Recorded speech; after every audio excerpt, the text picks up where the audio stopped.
It's that time of the week when Stephanie Dobson joins us. Stephanie is a lawyer, mediator, and online educator with Hankin Divorce Law and Mediation offices in Edmonton and Lloydminster. Stephanie, thanks for joining me today. Thanks again, Stacey, as always. Well, today we're going to be talking about bankruptcy and how it affects people going through the separation and divorce process. So, first of all, when it comes to spousal support, obviously that is going to be a little bit of a tougher issue if someone is going through bankruptcy. So, how does that all work?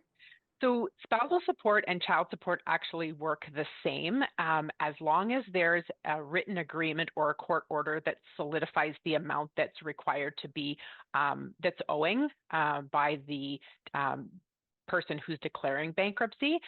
It does survive the bankruptcy. So it's called a non-dischargeable debt. So that means that if you're going through bankruptcy, the bankrupt person is still legally obligated to make those support payments.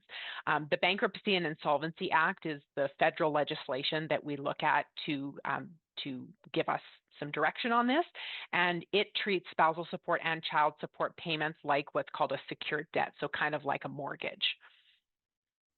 And now, if there happens to be arrears, Stephanie, how does that all work?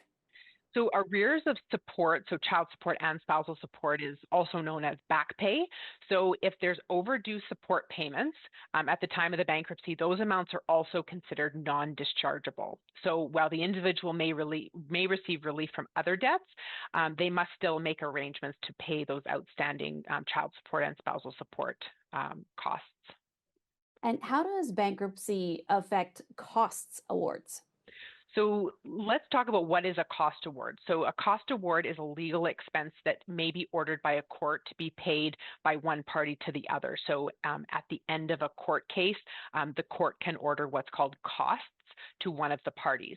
So if you happen to have a costs award against you and you're going through bankruptcy, if the costs award relates to spousal support or child support, then it does survive the bankruptcy claim. If the costs award relates to property division, then the award will get discharged. So then what happens if the costs award relates partially to property division and partially to support?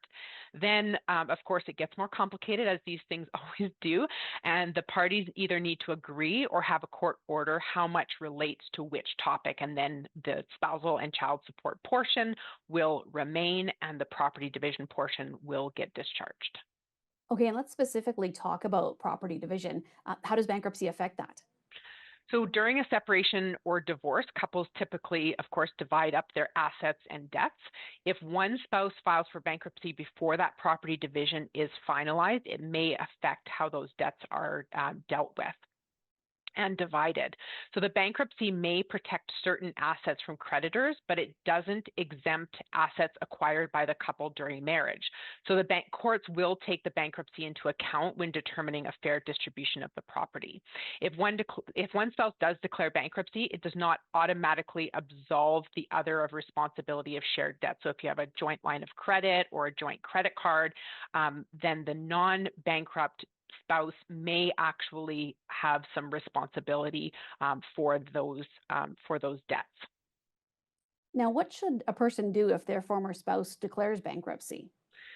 So I always say the first thing to do is to get professional advice. So typically you would want to go and talk to your lawyer about the fact that there's a bankruptcy going on or a potential for a bankruptcy to happen. And definitely the non-bankrupt spouse should contact the trustee handling the bankruptcy to ensure that that trustee does know about the child support, spousal support, or even the costs awards. And then they can properly direct you from there.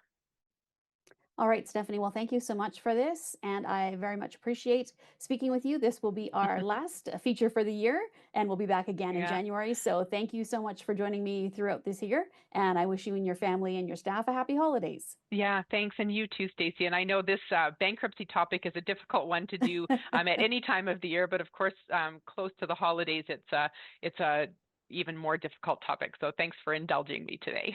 Absolutely. Thank you so much, Stephanie. Thanks, Stacey.